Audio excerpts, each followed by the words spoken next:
కర్ణుడన్నాడు, కృష్ణ నువ్వేమీ చెప్పక్కర్లేదు, నాకు అన్నీ తెలుసు. నాకు స్వప్నాలు వస్తున్నాయి, నాకు అనేకమైనటువంటి శకునములు కనపడుతున్నాయి. ఇప్పుడు ఈ యుద్ధమును తప్పించడం ఎవరికీ సాధ్యము కాదు.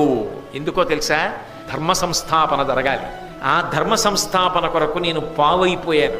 అందులో నేను దుష్ట చతుష్టయంలో ఒకటిగా మిగిలిపోయా. నా మనస్సు వేరొకటైనా నేనది జీవితంలో అలా చేసిన వాడనన్న కీర్తి ఇక నన్ను ముట్టదు. కానీ ఒక్కటి మాత్రం నిజం, ఆ యుద్ధంలో ఖచ్చితంగా గెలిచేటటువంటి వాడు మాత్రం ధర్మరాజు గారే.